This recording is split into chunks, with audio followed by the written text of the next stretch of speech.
Okay, this Lee County Board of Supervisors regular meeting, May 17, 2022, and I'll call to order. First on the agenda is Departmental Reports.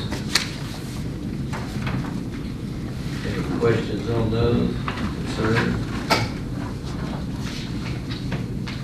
Dang, I got a question on down there over the ground cable. What's the problem with that down there? Gary's looking at a new reel. It's an open top reel. We've had, this is the second or third one we've had. Cable kept tangling up on the other. If you get one that's got too much spring pulling back, when they ground, it'll almost pull it off. If they trip it the least little bit, it would pull it all the way back and they wouldn't be grounded. To have one that recoils slowly, sometimes they get in a hurry and they're letting the slack off, they're not keeping tension on it, and it will jump the spool and gets down into the gears that drive the spool, and once it does that, it just starts tangling everything up, and you actually have to unbolt the unit from inside that cabinet, pull it out, work through all that, and then put it back in there, and then the same thing happens again. What I've asked Gary to do is find a reel, an enclosed reel that hopefully the cable that way can't jump the wheel and get down into the gear. So he was looking at that last week. I think he thought I was getting it, and I thought he was taking care of it. So he called me, but the thing last week, it was what he had found so far on the enclosed one was 50 foot, and we really need one about 75 foot. So he was trying to find one. I can check with him tomorrow and see if he's found one. But when he does, we can Well, I'm just curious. unbolt the other one and then get the new one. I'm just curious why they had to keep repairing it. At times, the grounding clamp will break loose from the cable itself, and that has to be repaired. But lately, it's been because of just the feed, the recoil on that spool. If it's got any slack at all, then it'll jump it.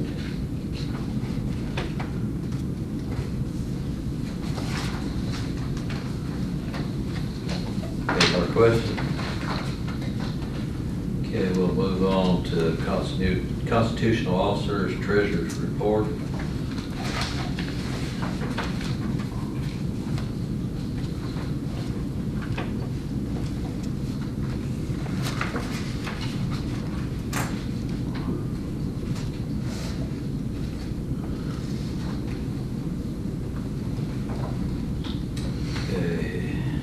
Questions or concerns? Okay, next we'll move to public expression.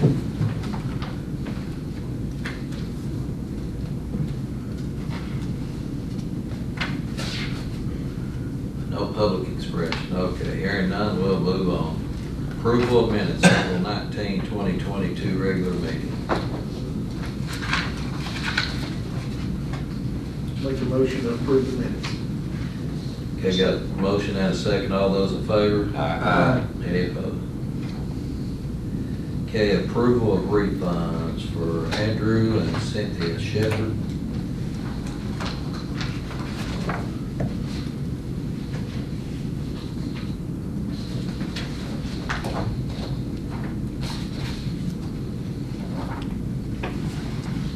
Make a motion to approve the refund.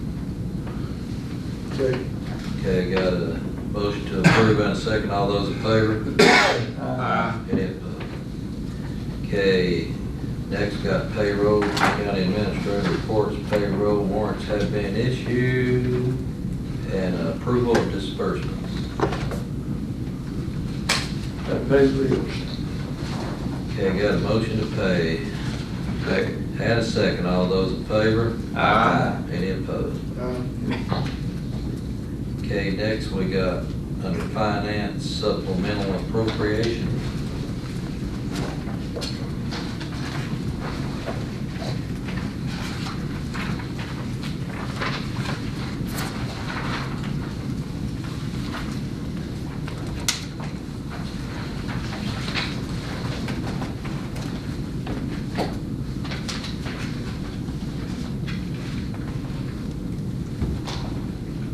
Make a motion to approve the supplemental appropriation.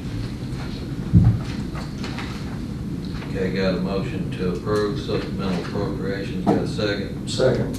All in favor? Aye. Any opposed? Okay, next we move on to new business.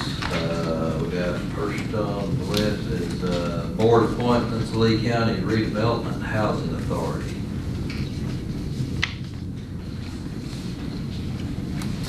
Is that Charles's appointment? Yeah, that's, Wampler. Yeah, I'm not sure, it don't say it don't give a, Yes, that's who is in that Okay. position now. Yeah, I'll nominate Linda Walker. okay. Got a motion to reappoint Linda Wampler.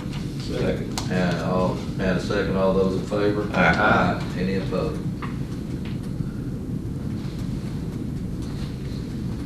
Okay, next we got social services request to provide employee bonus. Chairman, I think their board has already voted on this. They're requesting that Board of Supervisors approve a $500 salary supplement to all full-time DSS employees and a $250 supplement to all their part-time employees prior to the end of their this fiscal year. And this is a one-time payment. It's not an increase to their salary. It is a supplement. Any discussion on Did Trevor quit? He took another job in Northern Virginia. In Northern Virginia? He's still with DSS. He's just a different location. I make a motion to approve this one-time salary supplement. that? 500 full-time and 250 part-time. Okay, got a motion to approve, got a second? Second. All in favor? Aye. Any opposed? Abstain. Okay, Commonwealth's Attorney's fiscal year 23 budget proposal for body worn camera use requirements.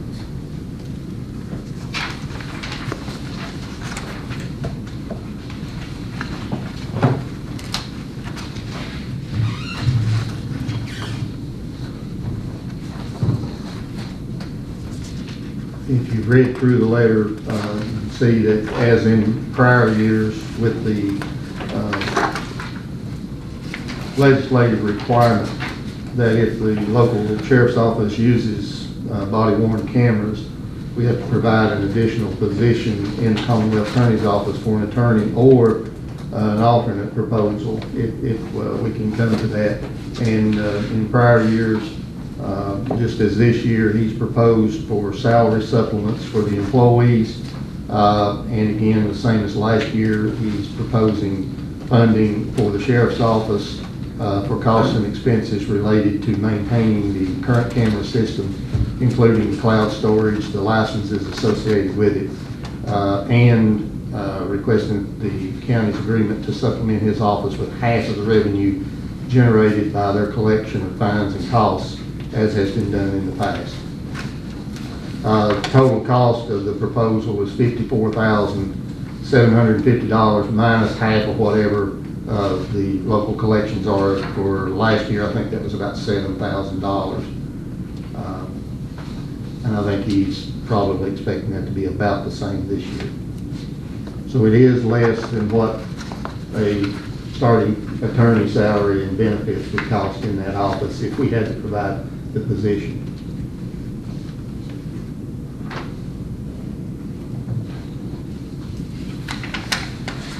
I make a motion to approve this proposal as presented.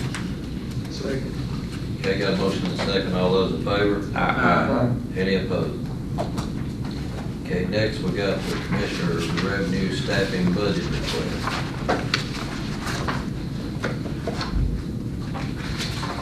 As you saw in that letter, one of his employees will be leaving to take a position in the private sector. There's a former employee who left that position, trying to think if it was maybe 4 or 5 years, maybe 4 years ago. I don't recall exactly. He's had 2 different people in that slot since that time. And she she's actually, from the position she left for, she changed jobs again, and he's proposing to potentially bring her back if he can get some additional funding, roughly about $4,000 additional funding to match the salary of where she's working now. It would still be less than what she was making when she left here.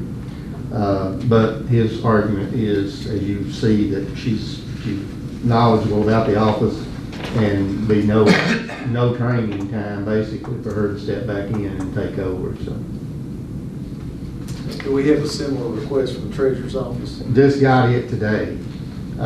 He's got an employee, and I'll give you a copy of it here. I just didn't have it. I was going to suggest, because there was so much personal stuff in here about them and their needs and medical needs and insurance, that maybe we talked about in closed session, Well, that's fine. I mean, under personnel.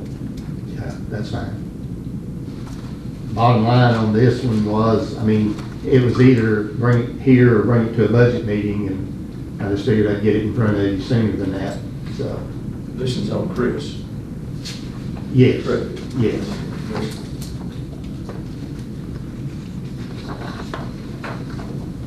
And, I mean, I don't know when, don't know what our schedule's going to be as far as interviews for transfer station position. I can share a little more of that with you in a closed session. But I am hoping to have the budget ready sometime next week, at least the first run of it. And there will be some tweaks, I will guarantee you. I'm using spreadsheets that were pre-formulated by Sharon, and in some areas I understand her formula, some I've had to change and make some adjustments, but it was faster to use those than to start over and build all new ones. So, pretty much got that done. It would sure help if we had a firm commitment from the state on comp board salaries and things like that, especially in the sheriff's office, because the proposal, I mean, one or the other is going to pass. They're increasing state police minimum salaries, but there's two different proposals on local deputy minimum salaries. And there's, I think, $2,000 difference, $2,000 or $4,000 difference in which minimum they're going to use. I suspect they'll go with the lower one, but I'm not sure what they're raising it. That's going to increase. It's going to cover about 6 or 8 of our existing deputies. We've got several fairly young ones, but it's going to increase the minimum salary about $7,000. And in doing that, it's also going to be it's going to hit very close to probably 5 others, at least 5 others, that are just barely above that minimum, that have been in the department for 5, 6, 7 years maybe. So there is a little bit of language about a compression salary adjustment, which they usually do when they raise the minimum that much. They adjust some of the other positions just above that, just not as much. So I don't really know what they're going to do there. There's not much out there on that. So as far as the schedules I've got built for salaries at this point, all I can do is plug in that minimum salary for those that we're certain will be affected by that. So, but the salary increases, if there are other increases by compression, those will be covered by the comp board. But some of the benefit costs, they'll be slight, won't be that much, but there will be some increases in benefit costs to the county. So we could be a little closer on some of it when we do put the final product out. But I've got those payroll schedules pretty much completed. Got to go back through and tweak a few departments and tweak the revenue. Then I'll turn it over to Jeannie to do the entry, and she's got to figure that she's done the data entry, but doing the full-blown spreadsheet for budget, she'll have to work on that a little bit. So hopefully we'll be able to produce that and have it sometime next week. And that's that was a long version of. If you want to table action on this until a budget meeting, we can do that. I think I'm not sure if he's already advertised the position or not. I haven't seen that. Okay, well, the treasurer's in Austin, he said something about his ad was out there, and I said, well, I've not seen it. And I figured maybe he would wait until he got this, but he may just be running the ad to cover his bases on that, I don't know. I thought Nathan said he had not advertised, but he wanted to know how much Yeah. to put in the ad. Nathan hasn't. Right, okay. Yeah, he was referring to Chris, saying something about his ad, Gotcha. so. But they have to advertise regardless, I mean. Well, that's what I thought, but he don't want us to read, so like you don't. Well, you can advertise, you can still, if you already know who you're gonna hire, it doesn't, you know, but you can advertise to cover your bases.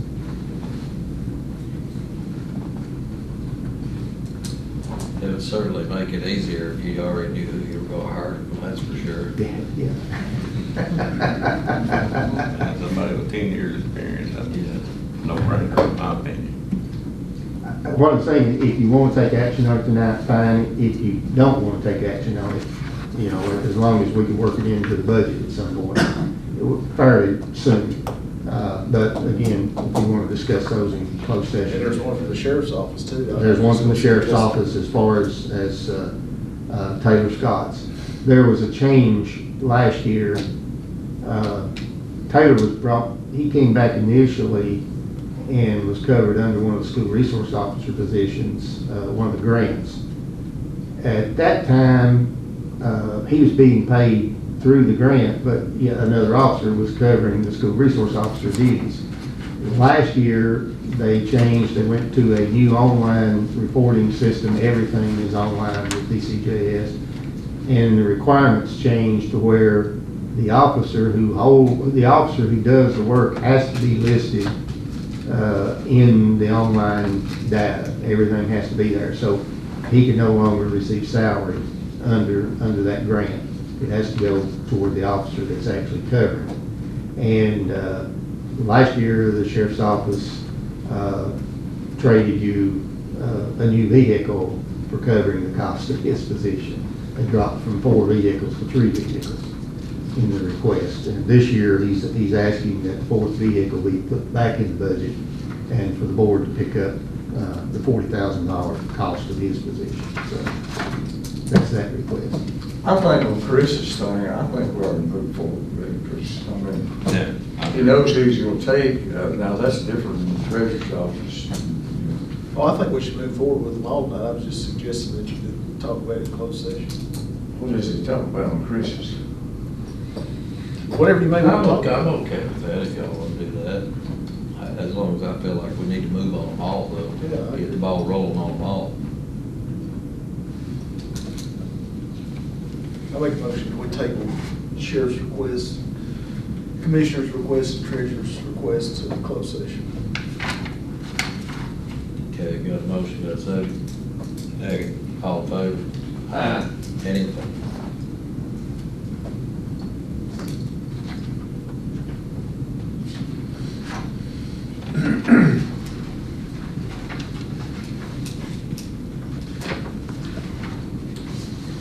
Okay, then that skips on down to reassessment proposals. I've provided you copies of the 3 proposals that we received, so I suspect you'll want to discuss those in closed session. Yeah. How you gonna make a motion? Make a motion that we table those to closed session. All in favor? Aye. Any opposed? Okay. Surely we can get by with doing something on hiring a pool employee. That should have been took care of. I think Mr. Smith, along with the pool manager, have been working on these. She sent a list of, I guess, who you all had selected. There's 1, 2, 3, 4, 5, 6, 6 lifeguards. One of those would just be for filling. And there's 7 for concessions. One of those may be taking lifeguard classes for certification. If they do, we could move them up. Now, minimum wage is catching us on these this year. The only exemption on the minimum wage for school-age students, they have to be, if they are enrolled full-time, currently enrolled on a full-time basis in a secondary school or an institution of higher education or trade school. The limitation is they can't work more than 20 hours per week. And not knowing what the individual's schedules are, when they have vacations planned, they have camps, they have different things. She usually doesn't work them a full 40 hours, but some of them may have to work more than 20 hours. So I think to be on the safe side, we're going to have to pay the concession workers $11 an hour to comply. Isn't there an exception about your first 60 or 30 days or something of employment payroll? There always has been, unless they I change it. didn't see that. Well, that's a federal thing. Now we're dealing with state minimum. Yeah, wage, so this is that's- state, yeah, this is state requirements. I went through these, it's been about 3 weeks since I read through all this, but I went back and highlighted. I knew there was one that tripped in my mind, and it's that 20-hour limitation. But what I was going to say, in the past, we have always paid the lifeguards a little bit more because they have to get their certification. That used to be $100. I think it's going up to $200 now. So based on that, I would suggest if we're at $11 for the concession workers, that we be at $11.50 for the lifeguards.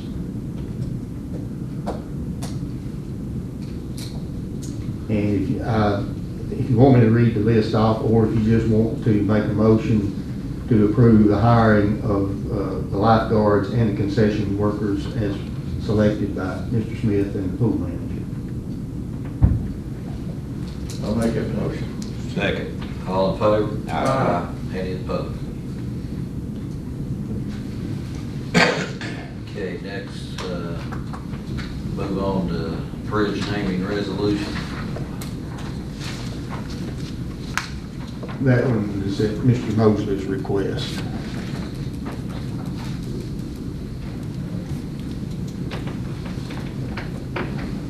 Whereas Eddie Lee Ramey was born October 12, 1946, near Jonesville, Virginia, the son of Clarence and Zolly Ramey, and whereas Mr. Ramey attended Oak Grove and Jonesville Elementary Schools, and graduated Jonesville High School in 1965, where he played football and ran track. And whereas Mr. Ramey volunteered for the U.S. Marine Corps, serving from 1966 to 1968, and volunteered for a tour of duty in Vietnam.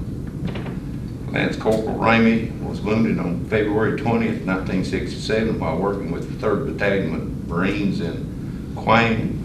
Can you pronounce that? Quang Guy. Quang what? Quang Guy. Quang Guy Province, suffering the loss of his right leg, right eye, and many other wounds that he endured for the remainder of his life. And whereas Lance Corporal Ramey spent 13 months recuperating in naval hospitals and was awarded the Purple Heart Medal. And whereas after his discharge from the Marine Corps, Mr. Ramey married Geraldine Schuler Ramey and raised 3 children, son Jordan, daughters Melissa and Brooke. He commuted to Lincoln Memorial University, graduating in 1975 with a degree in business and accounting. Mr. Ramey's work included running a newspaper route with his wife, working as an insurance agent, co-owner and operator of Ramey Gun Shop, along with his brother Audrey. He worked for District 1 Employment Training, and at his death was a bookkeeper for a local contractor. Whereas Mr. Ramey was active in his community as a member of Mount Hope Baptist Church, serving as a deacon and Sunday school teacher. He was a charter member of the Christian Airs Gospel Quartet, singing tenor, was a charter member of the Boone Trail Archery Club, and served as secretary for Lee County Horse Hunting Club. Mr. Ramey departed this life on December 3rd, 2021, preceded in death by his wife and 1 brother. He is survived by 3 children, 4 grandchildren, 1 great-grandchild, 1 sister, and 5 brothers. Now, therefore, be it resolved to commemorate the life of Eddie Lee Ramey. The Lee County Board of Supervisors respectfully request the Commonwealth Transportation Board and the Virginia Department of Transportation formally designate the U.S. Highway 58 bridge over Town Branch just east of Route T648 as the Eddie Ramey Memorial Bridge. I take it as a motion for Yes, I'll- resolution 22-0. Yes. Okay, got a motion, got a second? Second. All in favor? Aye. Any opposed? Okay, reports Just and just a recommendations. comment on that. It's hard to get all the information that the family provides in the one resolution. We try to keep it at one page so we can frame it and present it to them. He was actually sent to sick bay the day that he was injured. And he went, saw the doctors, came back, and wanted to go back out with his unit. Really? Shouldn't have even been out had he just stayed in sick bay. Yeah. Wow. Okay, reports and recommendations of the county attorney. Okay, reports and recommendations of the county administrator. Got two. And one announcement. Announcement wise, you may have seen it in the newspaper, don't know. Forest Service has advised that Cave Springs will not be open this year. Cave Springs recreational area. In the past couple of years, you may recall, Spearhead Trails has been providing maintenance and upkeep on that in order to keep it open, but they do not have the finances to do that this year. I think they were doing some similar work in some of the other counties, trying to help with that, but they are not going to be able to do that this year, so the Forest Service doesn't have the resources to open it up, so. Did they get a donation last year from Ballard or Eastman or? Yeah, they were supposed to. That I don't remember. They had another, Yeah. they got another area too that's not going to be open, but that one in Lee County will not, they do not plan to open it this year. So just want to make you aware of that. Is that something that we can pursue, say, even with the town of Pennington, try to work something out to where we can keep that open? I mean, it'd be a shame to, to close it down. Yeah. The letter I just handed you, this was brought, this came in the day after the board packet went out, or the evening of, I'll put it that way. Request from the Family and Consumer Instructor and the Family Career and Community Leaders of America Advisor at the Lee County Career Technical Center. They have two students who received first place at the state level in their Leadership and Recognition Conference this year. Those two students, by winning that, have an opportunity to go to the national competition being held in San Diego, California, in June 27th to July 4th of this year.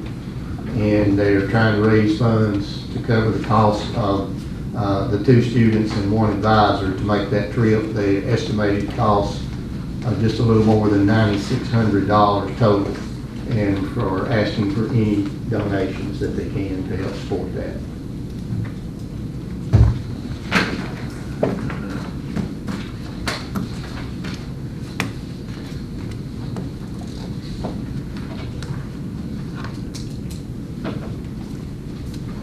Sounds like a good project. Yeah. Y'all make that motion. If you just want to take something up in closed session, you don't have to make a motion to table it to that if you don't want to. If you want to, you can, but you can just defer it till later in the meeting. Okay. The other item, debated whether he can carry it in, but this one is either just for information or if you want to act on it, that's fine. It's resolution authorizing execution of a support agreement for and the county's moral obligation for a PSA bond issue for the Giles Hall project. This came just after the package went out. They asked if the bond counsel, or actually the attorney called, or excuse me, the engineer called and said bond counsel wanted to know when he needed to have it to us to get it in this month's meeting. He said, I told him I thought it was already too late. And I said, yeah, it is. But they're trying to hurry up. They're wanting to close as soon as they can. It's not been approved by the PSA yet. It's pretty much standard for any bond issues that they do. There is a financing agreement. I didn't hand all of you a copy of it because I didn't think you'd read through it anyway. It's the same document that's generated for any project that requires this board's approval of the support agreement and your moral obligation. Moral obligation is not a legal obligation. The support agreement basically states in a nutshell that should the PSA not have the funds to pay the debt service on that bond, that the Board of Supervisors would appropriate funds to do so.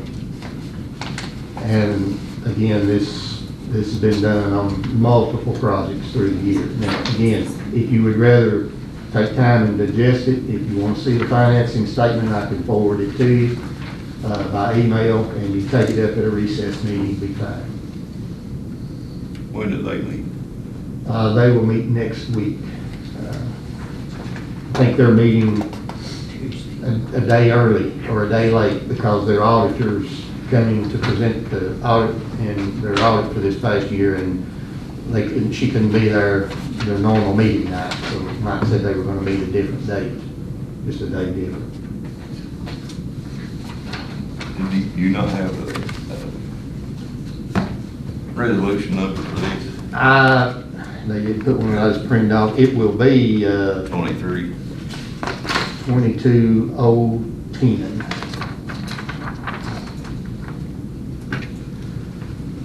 I don't think we can't go ahead and do it ourselves. What do you think? I make a motion that we accept resolution 22-010. Yes. Okay, got a motion, got a second? Second. All in favor? Aye. Any opposed?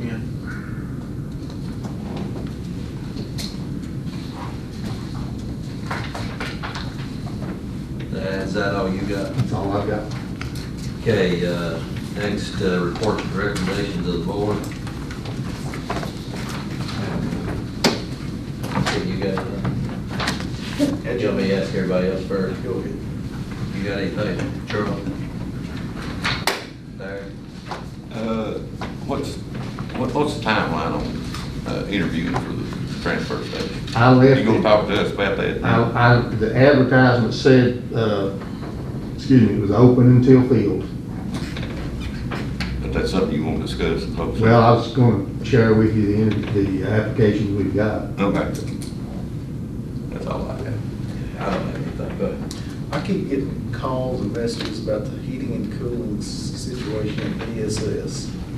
Can somehow, there's new, I guess the interim director, Michelle Brooks, is there a way that maybe you can update her weekly, or is she in contact with the heat pump people, or are you dealing with them? No, I'm not dealing with the heat pump people at all now. I'm dealing with the architects.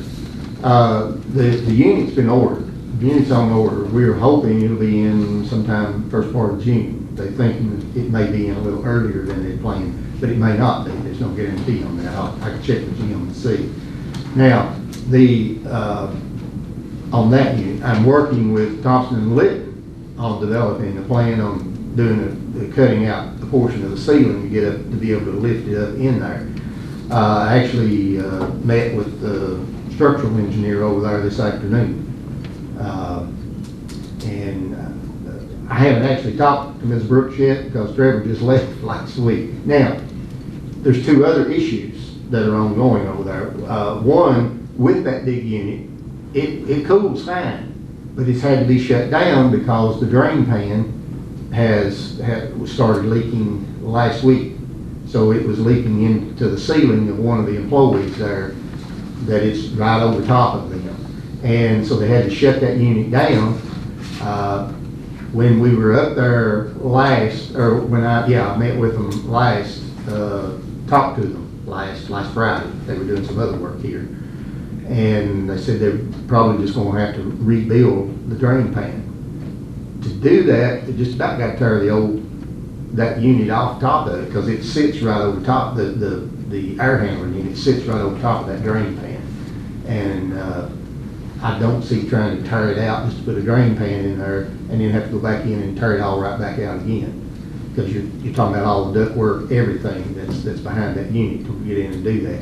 I was going to try to call Jim this afternoon when I was over there, and you can't get a cell signal in there, but I told Tana's office, Tana Adams is the one that the leak on. And it's a little bit uncomfortable in there now. It wasn't hot by any means, but, probably not as cool as some of them like it to be. I think their issues is too cool. Well, that's another problem, that's another issue. Let me explain this unit first, because I said there's two different issues going on there. So that unit, we got it completely shut down right now, even though it will cool, but until we get the drainage repaired, we can't run it. The other issue is just the design of the building. I have explained it and explained it and explained it, and they made a change that I was not aware of. May have helped it and may have compounded it, I can't say. That building has 6 heat pump units. Different areas share a single unit.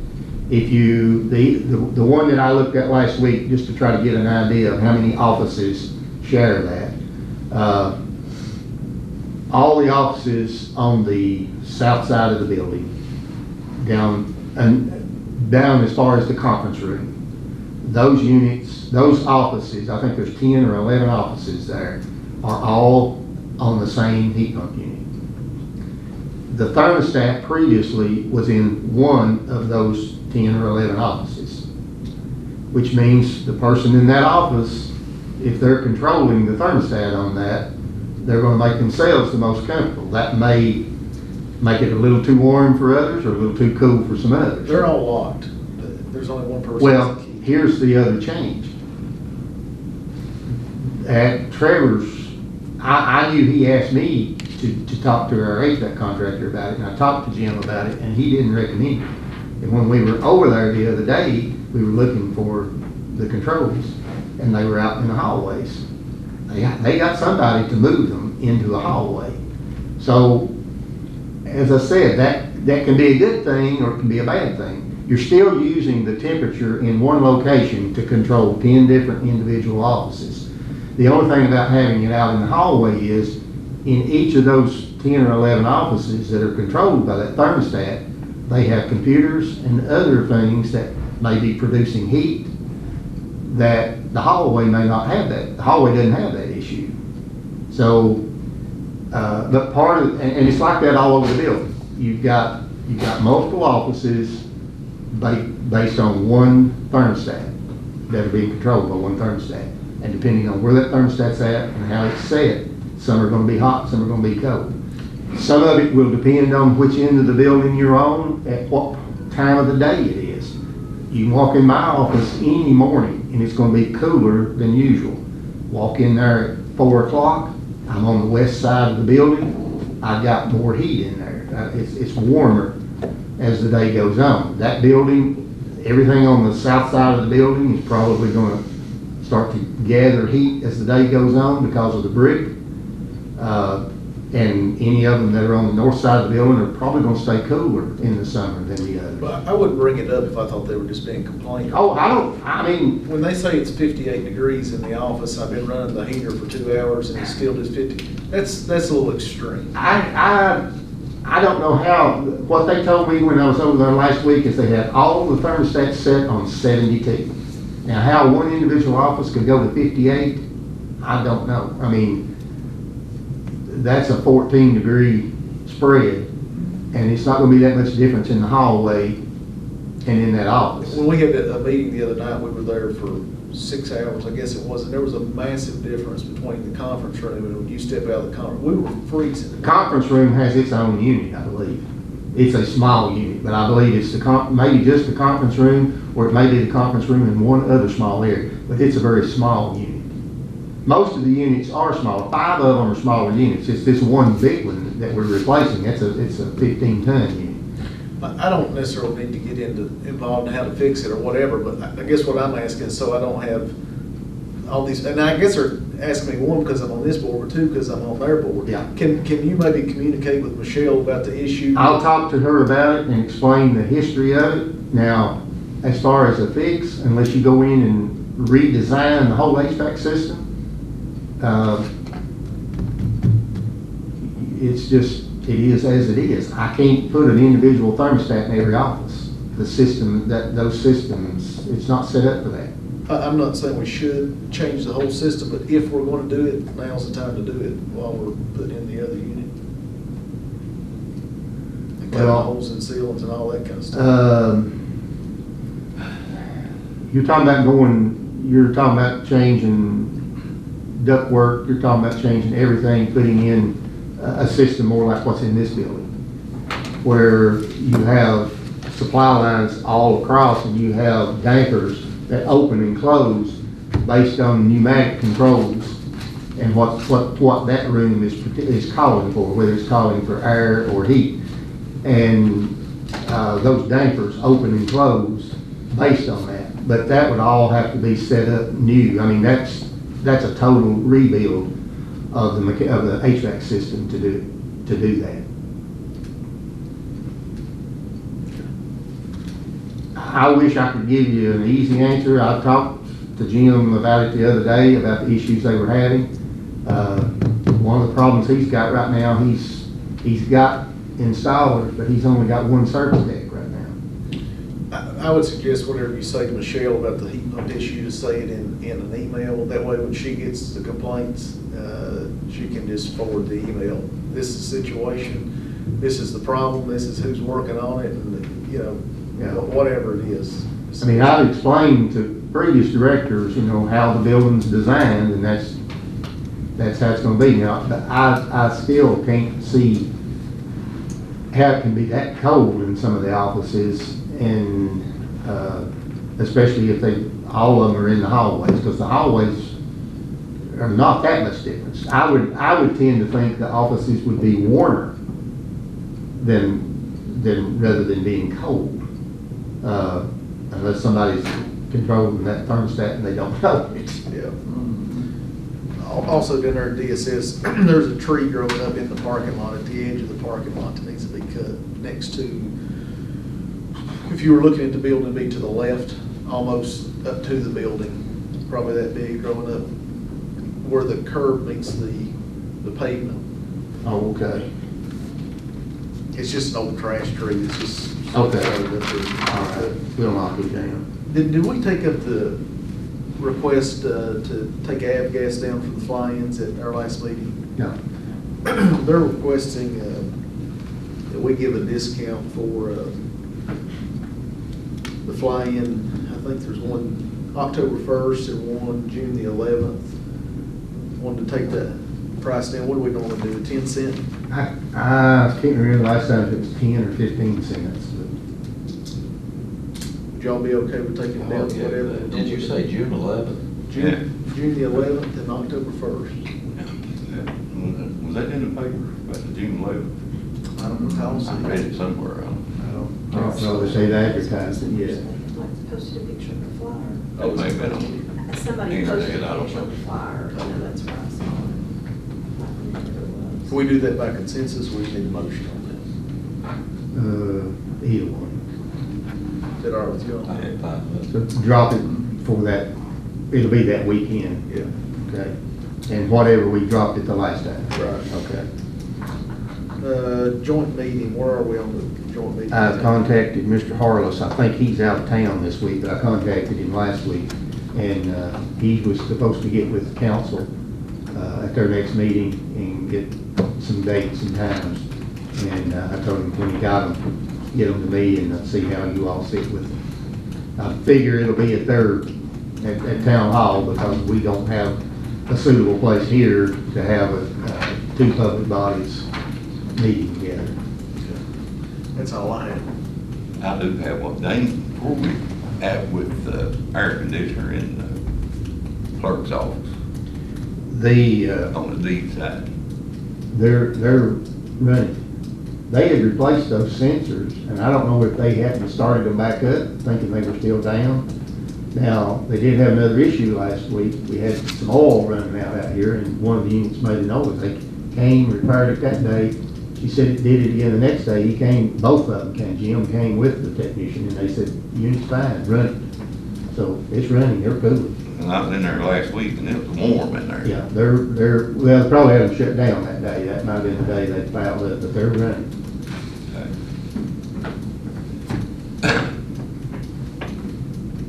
Until it's getting summertime. And, well, Friday's supposed to be 90, but Yeah. Okay, I guess we're ready for closed session. I make a motion to go into closed session pursuant to 2.2-3711 sub A, 1 personnel, 3 acquisition of realty, 7